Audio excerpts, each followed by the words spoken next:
Hello and welcome to Adventures in Venueland, an EVMC podcast. Join us for this all-access pass backstage and behind the scenes with some of the brightest minds that cross the scope of the live event industry. I'm Dave Rettelberger. And I'm Paul Hooper. We'll introduce you to incredible guests who journey with us as we dive deep into the world of venues, tours, festivals, and everything in between. Grab your laminate and meet us in Venueland.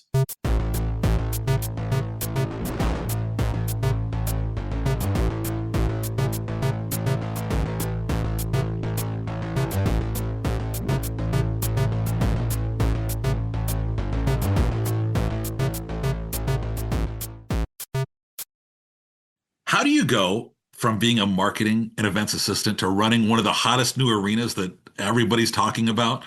On today's episode, we're heading north of the border to Hamilton, Ontario to catch up with TD Coliseum's Senior Vice President and General Manager, Nick DeLuco. Nick, welcome to the show. Thanks, guys. Great to chat with you. Appreciate you having me on. All right, so assume there's somebody out there who has not heard of the work you guys are doing for TD Coliseum. Tell us about the venue and kind of where everything's at today. We're about 3 weeks away from opening. So $300 million investment from Oakview Group on a Hamilton arena that's about 40 years old. So we're transforming this entire venue. We've kind of tore it down to the studs, invested $300 million in transforming every piece of it, whether that's public level spaces, private spaces, increasing or creating better back of house areas. Everything we can do to this building we've done. And as much as it's not a brand new building, it essentially is a brand new venue. And we're excited to open it on November 21st with Paul McCartney. Ah, very nice.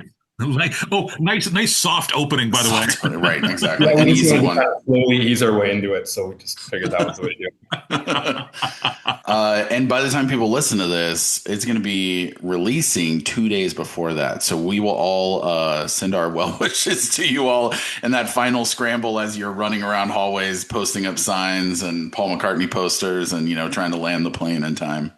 In the midst of the chaos of opening week, we'll be launching for sure. Oh, yeah. With this, a huge renovation that Oakview Group has kind of set out for this building. What do you see as kind of like maybe one of the boldest decisions that was made early on in this project to help kind of set the tone for the new era for this building?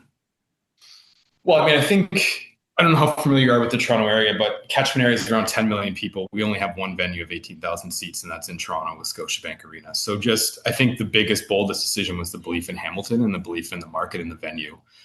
We had an 18,000 seat venue with great bones and great structure, and the market needs another venue like this. So the belief in Hamilton and the investment of $300 million to change the venue, to ideally transform downtown, use it as a catalyst for growth and development was the big first step. And then we created an amazing world-class venue. I would arguably say it's one of the best, or will be one of the best in North America, especially on the music and live entertainment side. So, the belief and the passion and the creativity involved in building this venue is second to none. Yeah, talk to me about that music first design structure. Yeah, you guys know this well. You go into a lot of arenas, and they're designed for sporting events. So artists go in back of house dressing rooms that are hockey locker rooms with pipe and drape in them. So we've created, dedicated back of house artist areas, lounges, places with amenities that they can enjoy while they're here. We increased all of the production elements in the venue, new rig and grid, new sound and lights, new acoustics, added in a lot of premium spaces that never existed here before as well. So just, a completely different experience, and something when they're on a tour for 30 or 40 dates that kind of makes Hamilton different and unique and gives them a better world-class experience that they wouldn't get in a lot of venues. Yeah, and it feels like, broad scope, obviously back to, mid 1900s, these venues were sort of primarily like sports venues. Oh, and we can put a concert in them if we have an artist big enough. Now there's so many tours that are big enough that probably the large majority of dates are entertainment. So building them for sports and making it work for entertainment almost seems backwards, right? So it seems like you still need to make it to where you can put a sports if you guys have a preseason or something like that, or Disney on Ice, like you can still do sports in there, but you also are realizing probably most of your dates are going to be, entertainment, they're going to be music, stuff like that. So it makes sense that you would almost build it for that and then make it work for the other. Yeah, totally. We have NLL, National Lacrosse League, that plays out of our venue as well. So that's the sporting side. There's a lot of talk and chatter about hockey coming back to Hamilton as well. So maybe something we look at in the future for sure. Very passionate sports market as well. So, but yeah, I mean, concert focused for sure, but definitely the ability to transform and do hockey and other sporting events as well. Yeah, we are Canada after all. We have to. Yes, that's right. That's right. Everyone still loves hockey. Don't worry. The building does have a long history. You're obviously doing some rebranding. How do you think this really impacts the identity of the building for the community, and kind of how are you balancing paying tribute to the legacy while forging a new fresh image? Yeah, I mean, I think the name itself, we tried to carry that Coliseum name in our rebrand with TD, so that's a big piece. But like I said earlier, we really see this venue and this investment as something for Hamilton and downtown. It's their venue. It's a key centerpiece of downtown, and we didn't tear it down. We kept the building. We kept some things that were unique to the venue as well, and we believe it's going to be a gathering point and a place that people in Hamilton and the region are proud of, and stuff that brings world-class entertainment that they wouldn't have seen previously. I want to talk bells and whistles, fun toys. Yes, please. Cool, kooky things. This is the venue geek section, right? Where we're like, okay, I know you got something. Some things you may want to keep up your sleeve. That's totally fine. But like, I think we covered everything. I don't think I'm hiding anything. So okay, good. Well, yeah. Well, then, like, what are some of your favorite, fun things? Whether they're unique to you all and you haven't seen them anywhere else, or if it's just some kind of cool take on something that maybe you all are doing that you're trying to, make the only place that has it. I think we always love hearing about those emerging things. Whenever you're putting a big investment in venues, they're usually setting those trends and pushing out further, and the next venue is going to try to top that or as best it can. And sometimes that's hard, but it's always fun to hear what's on that emerging, sort of line. For sure. I mean, I think the coolest, newest, most innovative thing we have is these lower level suites that are essentially built into the lower bowl. Like, we're all familiar with bunker suites where you go back in your suite, have your drink, and then pop out to your seats. We essentially blew out a quarter of the lower bowl on the sides there and made 10 suites. So you can walk out to your seat and be 30 or 40 or 50 feet from the downstage edge watching a show. So that's something that we haven't seen in any other venue in North America for sure. You might see it a bit in football stadiums, but arena is totally unique. Oh, yeah. A great concept visually. I think it's completely unique to Hamilton. So super excited to see how that takes off. The venue also, in the previous iteration, there was only one concourse. So everybody on the upper level came down, everybody down came up, and you put 15,000 people in one concourse, which you can imagine is crazy because it's not very wide either. So there was a space back there that was essentially used for storage. So we took that second floor and blew it all up and created a whole new concourse. So we added a whole second concourse to the venue that didn't exist before, added new VOMs to get you upstairs. So we've had tours and people walk into this building that have been in it for 40 years and they're standing in a spot that they're completely clueless of it ever existed before, like news reporters. So they're where are we? Yeah, exactly. Yeah, exactly. Like, we say transformative, transformational is the word I say. It's tattooed on my arm. But when people walk into that venue, you're gonna go in through the same gate, but the experience and the amenities and the food and beverage and the concourses and the premium spaces are going to be so much different, and people are going to be, I truly believe, shocked and amazed at what we've done and what they have in their city that they didn't have before. Talking about this premium memberships plan, and I guess only 5% of the venue will be for premium seating. Is that correct? Yeah, give or take, maybe a little more. We've done some great new spaces. We have an event level club. We've got a Rogers club. We've got a House of Peroni. Yeah, we've added a bunch of additional premium spaces in the venue that we never had before. We've also got a TD club that's also an elevated experience within it. So, as you know, with other owned and operated venues in the OVG circle, we kind of go above and beyond in a lot of ways. So this venue is nothing different from that. And those elevated experience, whether it's suites or the clubs or the other premium areas, are second to none. Yeah, and obviously you guys have a lot of first class options there, but how are you balancing, generating that revenue through premium experiences with also keeping the venue, accessible to the general public? Yeah, I mean, look, there's always those elevated spaces, whether it's premium or clubs or licenses tied to that. But I mean, I think as a whole, we didn't take that many seats away, and we still have great ability to sell whether that's lower bowl seats or upper bowl seats that are available too. So there's still tons of premium and great seats available that are tied into our licensed products as well. So you got a capacity, is capacity 18,000 ish?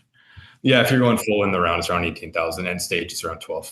So, obviously a lot of activity planned for this first year. But what are you kind of looking at as the long-term plan, to keep the building full without that, primary sports tenant? Are you really kind of chasing after a sports tenant for down the road, or are you looking at, more, do you have a way that you can do, smaller mid-level shows? Yeah, for sure. I mean, we can, everyone wants a 12,000 seat end stage upper bowl show every time, but I Yeah, mean, right. there's, we have cut down capabilities. We can do full lower bowls as well. Cool. And honestly, it's an OVG venue and a partnered Live Nation venue. So we're partners in this venture as well. So we have a great content provider and partner as well. So they'll be driving a lot of that for us. But yeah, I mean, we have lacrosse. And as I mentioned previously, another sports tenant is definitely something that could be on the table. And yeah, but I mean, all the pro formas were done based on this being a concert venue for the most part. So our goal is to drive events, big, large, medium, small, you name it, into the venue. And that's our goal every year. We're seeing obviously new arenas, are being built and whatnot, but it does seem like in Canada, especially, you all are really kind of pushing things forward. And this is, a really big OVG project in Canada. And many of their other big projects have been in the States. Is that something that you all are kind of, wearing as a badge of honor and kind of, holding the flag and saying, this is the new standard for Canadian arenas?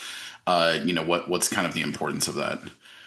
Yeah, I mean, as far as OVG is concerned, I would say this would be our flagship venue in the country for sure. But I think it's also, yeah, like you said, Edmonton. I came from Edmonton, so that building's about 10 years old now. It's one of the, nicest in the country. Calgary's building a new one. Hamilton now has one. There's opportunity here. And a lot of the venues in Canada are aging out too. I mean, a lot of them are 30 plus years old at this point, especially some of the bigger ones. So yeah, I mean, as far as OVG is concerned, this is a flagship. This is something in Canada that we have to be proud of. And yeah, that's why there was so much passion and care and concern put into it. And, something that we want to be greatly successful with. Talk to us. Paul was kind of getting into the nuts and bolts on some stuff, asking, but I definitely want to hear about what you guys have planned for food and beverage. Matty Matheson is our partner on the food and beverage side, which we're super excited about. And he's actually got a restaurant that we're putting in there called the Iron Cow. So cool. The Iron Cow. The Iron Cow, yes. So Maddie's obviously a great partner, a great human, and someone we're happy to be partnered with on the project. So that restaurant will be open 24/7, 365. Obviously, you can do it pre and post show and, leading into events, but we want people to come down on a daily basis to experience that as well. We've added the grab and go concessions, the hands-free cashless stuff is all there as part of that, which didn't exist before. Maddie's got some of his specialties in some of our concessions too, with Maddie's patties and other elements, and then just some elevated experience food stuff that we wouldn't have had previously as well. So, whether that's sushi or high-end burgers or things like that are being added to the menu that Hamilton probably wouldn't have seen before. But, as part of this whole transformation and change to a different elevated facility. That's awesome. Now, you kind of mentioned, obviously Hamilton is in that greater Toronto kind of area. But, what is Hamilton kind of like for people that maybe haven't been? Is there, districts around there? Is there food? Is this something that you all are kind of hoping, as many arenas do, to kind of bolster? And, you're going to see all this growth around the venue in the years to come, which will only further enhance things. But what's sort of the lay of the land? Yeah, I mean, Hamilton's a very blue-collar steel town. Like I said, the catchment area from Toronto, you're about 45 to an hour, depending on traffic. So yeah, I mean, we envision this as something that will help grow and develop the downtown. We have partners on this project, that want to continue to put bars and restaurants and transfer downtown as part of this project. So that was a big factor in all of this. And the city's excited about the opportunity for this venue to bring people down and grow all of this development as well. So yeah, I mean, we're catching, it's a bear to go into Toronto. Traffic can be terrible sometimes. So a lot of times if there's a show in Toronto or Hamilton, like if I'm on the west side of the city, I'd rather hop on and go to Hamilton and take 30 minutes to go there than take transit or sit in traffic for an hour and a half to get to Toronto. So, I mean, people always ask me, separate to this question, how we're going to compete with the markets or what we're going to do. But I think there's situations where, we might have to be competitive with Toronto. If it's one show, it's cutting deals and all the stuff we normally would do. But I think with Toronto having two professional teams, a lot of weekends occupied in that venue, a lot of major shows want to play Toronto. So if it's 2 or 3 or 4 dates and they can only fit 2 or 3 and there's one more for Hamilton, we'll take that all day too. So I think there's a complementary piece to the market. It's not just you play one or the other. We firmly believe that there's an opportunity that you can do both and sell out and make money in both markets. Yeah, and Toronto's so big. I mean, you look at some of these other massive cities, they have multiple arenas, multiple stadiums. There's plenty to go around. When you get a big city like that, it's like people can go to a Dodgers game and a Lakers game and a concert at SoFi, and no one venue is hurting, right? Like there's just a lot of market there. For sure. Like I said, the west of the city, when you think of traffic, convenience, downtown food experiences, costs, like it makes a lot of sense to stick to the west side. We call it the Golden Horseshoe in this area, but the Golden Horseshoe. I like that. Given this whole transformation, what's been the biggest, logistical or operational challenge that you've run into, and how did you guys handle it? Knock on wood. Like, I know it's a cop-out answer, but we'll knock on with you. Don't worry. Honestly, like I came on a year ago. I would say, like I said, this is my third project. I did Kingston. I came in late to Moncton. I started from the start, and Hamilton. I came in about a year before. The team we have on site is like second to none. Like the venues they've done, the knowledge they have, the experience they have, the passion they have. Like normally as a GM, you're involved. You're more involved in the construction side than you should be based on your limited skill set in that world. So Sure. You're giving answers to things that you don't always have answers to.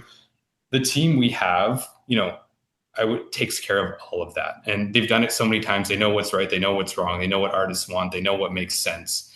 Yeah. And honestly, they've made this so much easier, and they've made an amazing venue. We also have an amazing sponsorship team out of Toronto that's, been selling the hell out of the building on the premium side, on the sponsorship side that, have come on long before I did. And they carried the torch for this venue, and they still will for a long time. So, I mean, nothing has gone terribly sideways. And I think it's because we have a great team, both corporately and locally. And, we got 3 more weeks. It's a sprint to the finish, but all the faith in the world that we're going to be open, ready to go, and have an amazing venue as a result of them.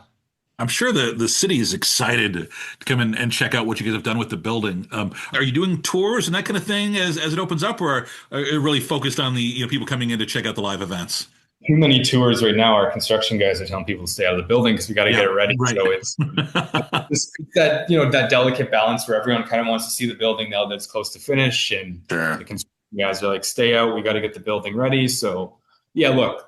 We've had tons of tours, whether it's sponsorship or promoters or anybody that comes in and truly can't believe the difference they've seen so far. So, yeah, I think once everything's cleaned and ready to go, obviously we'll have some day 2 projects to do like any venue. But everyone's just shock and awe. And again, can't believe that because it's not a brand new building. Can't believe how transformational, how changed it truly is. It's amazing what you can do for $300 million when you don't start from scratch. So right. What are you guys doing, from a fan perspective? Obviously, transit to and from the event are often pain points. Talk to me about kind of what your plan is or what your situation there is at the building for the arrival experience. Yeah, I mean, there's lots. I mean, we have our own lots that we're managing around the venue as well, but there's definitely a lot of parking in downtown Hamilton that we can offer to people. Go Transit. For all of our major shows, we're working with the city and Go Transit, which is our train service to and from the city. So if you're coming from Toronto, we're looking to extend service and add a few more trains to get people back and forth. But Generally speaking, when you're coming to Hamilton, you're going against traffic in a lot of ways. So, the ability to get downtown, to find parking, to walk to the venue is generally a lot more efficient than you would see in a lot of places. It's opening night. Paul McCartney's on stage. You're looking around, you're feeling good. What are you most excited about? What is there a piece of this renovation, or is it just the crowd? What are you most looking forward to? Or is it going to bed that night and just actually getting a good night's sleep? You're going to go to bed early that night? That's exactly. Going to bed 2 nights later. Yeah, exactly. It's the people, I said this like 100 times now, it's the people actually coming into this building and seeing it and how different it is. Like, Yeah. I'm going to be so happy for the guys that have put the blood, sweat, and tears into finishing this project and seeing it come to fruition. But it's going to be that time when people come in this building and truly can't believe they're in Hamilton and this is what's in their city and in their region. And this is a great new entertainment option that I just don't think, I think people underestimate what's actually being done in that venue. And I think when they see it, they're just going to be blown away. And watching their faces and seeing that, and then having Paul come on stage to kick us off will be, something I'll never forget. I think we all love seeing sort of our events or our venues through the eyes of people that maybe are seeing something for the first time. And sometimes, that's just whatever, a Ringling Brothers show or something, and a kid is seeing something. But of course, when you have an opening night for a venue that looks totally different, it's going to be everyone there. I mean, it's going to be, I'm sure, a really overwhelming and exciting experience because you'll just see these eyes that are, in awe and, like, whoa, where am I? And, it's going to be such an amazing. Walking on concourses that never existed before. Oh, yeah. Yeah.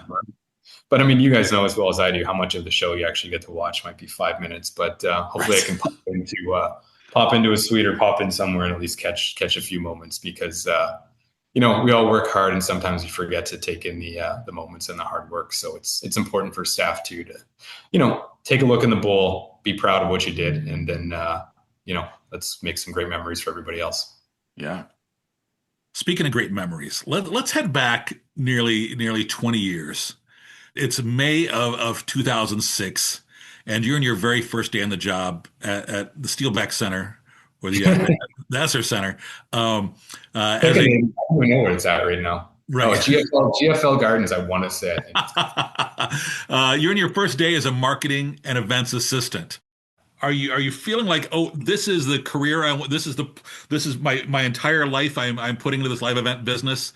Talk to me about that first day and how you got into the live event business. I got lucky. So I took sport management in school, and then in our last year we had to do an internship for half a year. And my hometown of Sault Ste. Marie, Ontario, was actually building a 5,000 seat venue. So, through one way or another, I kind of got connected there and found an internship. Like agents, I always wanted to be an agent. Sports agent was kind of the dream at some point, but then ended up, this is where I got the internship. And it was a city-owned venue, city-operated, so there was probably like 3 or 4 of us. So I had my hands in everything, whether that was ticketing or marketing or event production, or I remember running around sticking stickers on the floor for seats on that first show. Small venues, man, you get that experience. Right? Rather than chalking the floor, and one of the promoters is like, "What are you doing? Just chalk it." And I'm like, "No, the numbers look so much better, and the stickers." Then you have to pull them all up later. Yeah, they were gone as soon as somebody walked on the floor. So anyways, I just, I kind of fell in love with every aspect of what we did and how different it was every day, and went back to school and graduated and took the only job I could find out of school, which kept me in the industry, which was a mat leave ticketing position in Mississauga. So I drove from St. Catharines to Mississauga every day for about $30,000 a year. It was about 3.5, 4 hours commute for 8 months. And oh my gosh. We ended up opening up a new building in Kingston in January of that year, I want to say. So 6 or 8 months after I started Mississauga. And they gave me the opportunity to move over there as the ticketing manager in that venue. So, which was crazy. I think I started 2 months before we opened that building as a 22-year-old with no direct ticketing experience on Ticketmaster. So, great opportunity. They gave me the chance, and the rest kind of went from there. From that time you spent in ticketing, you obviously learned a lot about that side of the business. So what did you take with you from that experience that you still carry with you today? Well, I don't think there's a lot of people that have direct knowledge of it, like the understanding of how you build shows and your holds and all of the stuff that comes along with that ticketing. I mean, ticketing has evolved a lot, so much so that a lot of the shit I don't even understand anymore now as well. So, I mean, I do have the basic understanding. I have a little more than most would if you didn't come from that world, I think, which is super beneficial, especially on the booking side, as I kind of evolved through it. So, but I mean, in my career, I've kind of touched ticketing, marketing, sales, and then again, fell in love with the concert booking and entertainment side, and had the goal of, I wanted to be a GM by the time I was 30, which I failed at, but got the chance to go to Moncton, New Brunswick at 32 to open a 9,000 seat venue in East Coast Canada. So, which if you haven't been up there, it is A great city, and B, one of the nicest junior hockey mid-level venues in the country. Honestly, it is. It's a Oh, it's a nice. hidden gem out there. So yeah, we opened that in 2018. Was there for a year or two. The pandemic hit, and then had a chance to go to Edmonton to run their live entertainment and event side in 2018. Let's talk about that almost a decade there at the K-Rock Center. You were there for a while, but curious, you started off, like we kind of talked about, you started off with ticketing, but then marketing, sales, director of marketing. Then from there you went to the assistant GM role and director of marketing events. What do you think it was about you that helped you succeed and advance, within the venue? I mean, I think for me, and this isn't always the best thing for everybody, but I think for me, it was I was willing to put in the time and effort, and I was dedicated to learning more and being involved in things. And it wasn't, if there was an opportunity to be involved in booking, or hey, can you do contracts, or hey, can you help out with this, or do you want to oversee that? Any opportunity that was there for me to learn and grow, I was there for. And I had great leaders and mentors and people that gave me opportunities as well and gave me a chance to build relationships, whether that's with promoters or people in our industry. And, they kind of took me under their wing, taught me a lot and gave me opportunities to learn and grow and, sometimes fail. And, they're there to support me and give me chances to develop my career too. Is that advice that you would give some, like, let's say someone's listening right now and maybe they are the director of ticketing at a venue or marketing director or something, and they're like, I really would like to maybe become a GM one day. What's that first step? Maybe, I'm sure to your point, it kind of depends on your situation, and you hopefully have a support group above you that's gonna, foster that side and hopefully give you those opportunities and let you try that out. But is it just being really curious and kind of asking a lot of questions and saying, hey, can I shadow you, or what's kind of the best advice you could give? The first thing I tell everybody is, and I want for my staff, it's important too. You need to tell me what you want to do. Like, if you want to be a GM, if you want to grow your career this way or that way, tell me what it is so I know. And then when it's in the back of my head, if there's something out there, I can give you that chance to do it because I know about it. So, do that for sure. Take any chance you can. I know this is what everybody says, but if there's a chance to do something that's different, or you want to put your hands in something, like, volunteer, be there and be present. I think it's super important to be present. I know in this world, we do a lot of hybrid stuff and we're not as present as we always are, but being on site, working with people directly really goes a long way and gives you a lot of opportunities that you wouldn't see normally if you weren't there. And the last one I would say, I think Nickler said this on your podcast too. There's a lot of people that promise a lot of things in this industry. Stay true to your word. Like, if you tell somebody you're going to do it, follow up and do it, because 90% of people that say they're going to do stuff in this industry usually don't. And if you become a person that makes you stand out, it shouldn't, but it does. Yeah. You hold true to your word and, you care, your give a shit factor matters. That goes a long way in this industry. So there, you talk about post-pandemic, you spent some time in Edmonton. Talk to us about that experience. It was amazing. I don't know if you've been up there, but Edmonton, that venue, what they've done in the Ice District is second to none. And then when you put the Oilers in the playoffs, we had a Stanley Cup Finals run there that was, out of this world. Sadly, didn't get a ring, but I hope for all my friends out there that comes soon. But the ability to book that venue, it's unique in that, it's north. So it's not really a great route for a lot of shows. So you kind of got to sing for your supper and, push the venue and, go above and beyond to show why it makes sense for shows to go there. And, when you put shows in there, they sell, which is awesome too. So, they gave me a lot of latitude with the Ice District opening up. Again, we had a great team there as well, not just hockey. I mean, people and venue and operationally. So the experience to be in the NHL, be in the pro world, take a little risk. They liked buying shows, which was great. They wanted to take that risk. So that was a little more of an opportunity you wouldn't have seen in a lot of venues previously. So great experience, great people. Without them, I wouldn't be where I am today. So it was awesome.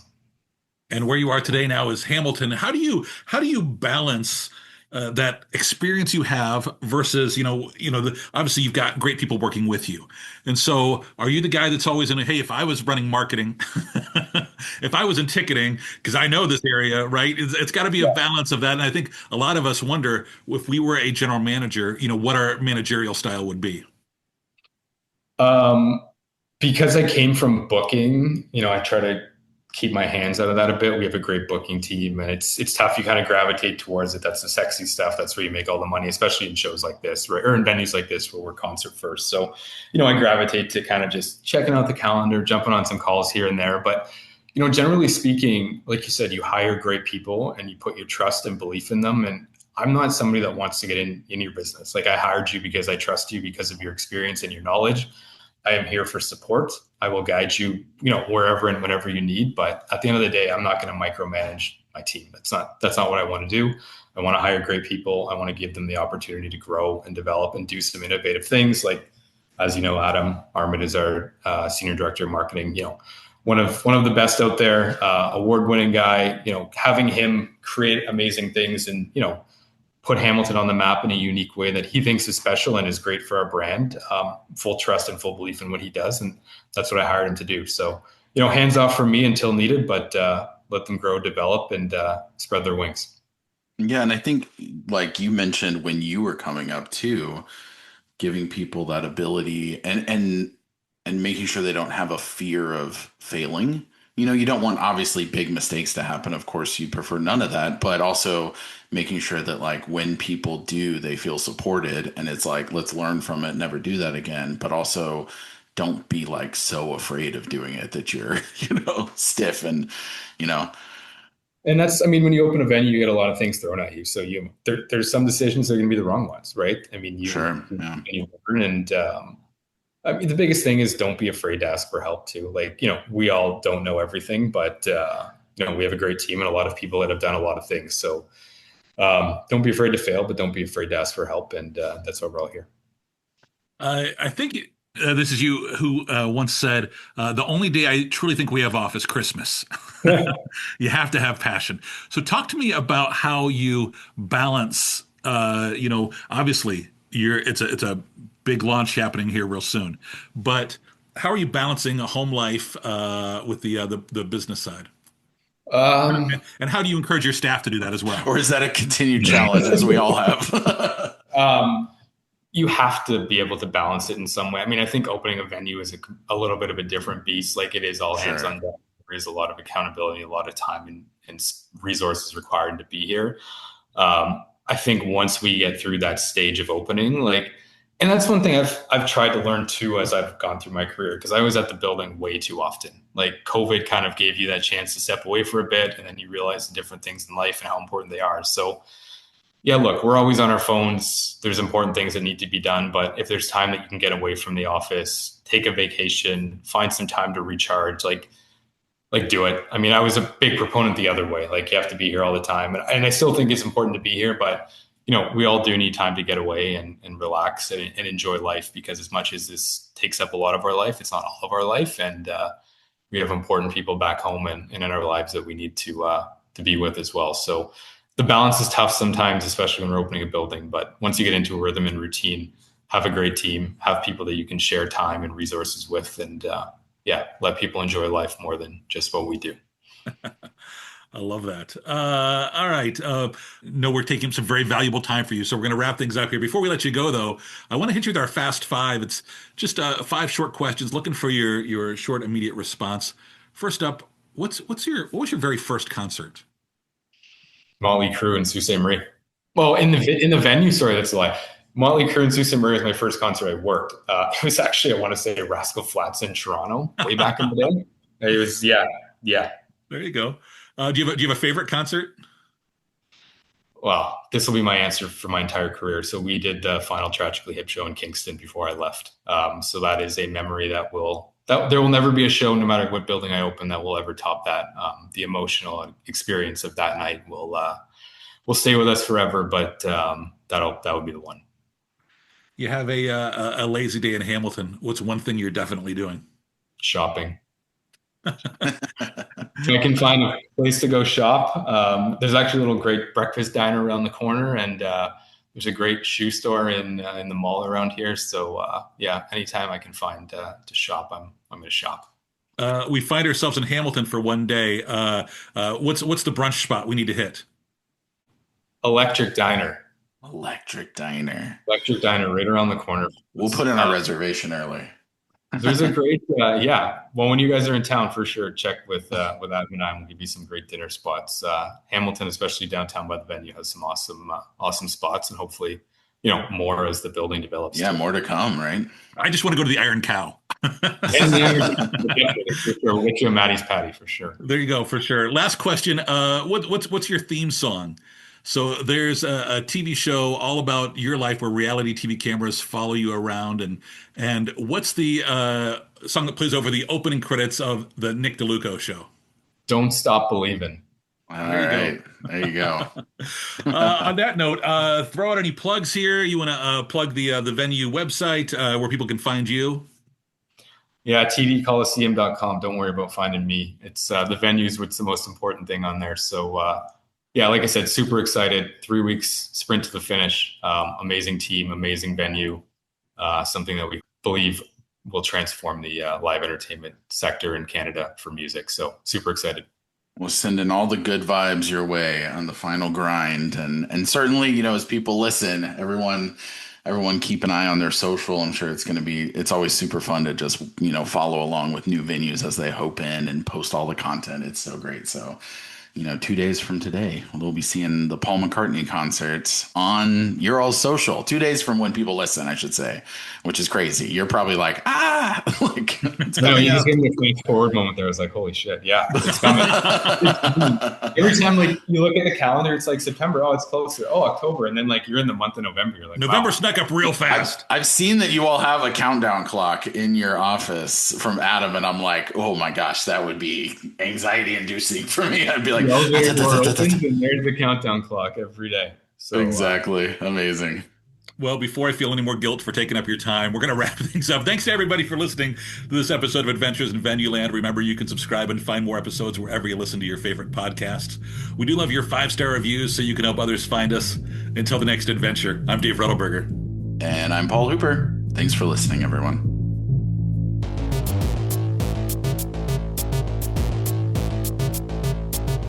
Adventures in Venueland is a side project of the Event and Venue Marketing Conference, a marketing conference that brings together diversified event and venue professionals to cultivate education, collaboration, and innovation for the growing sports and live entertainment industry. Find out more at eventvenuemarketing.com. Audio editing and mixing by Camille Faulkner. Design and digital advertising by Megan Ebeck. Copywriting and publicity by Samantha Marker. Guest booking and brand strategies by Paul Hooper. Guest research by Dave Rettelberger. Marketing strategies by Paul Hooper, Megan Ebeck, and Samantha Marker. Thanks for joining us. Until the next adventure.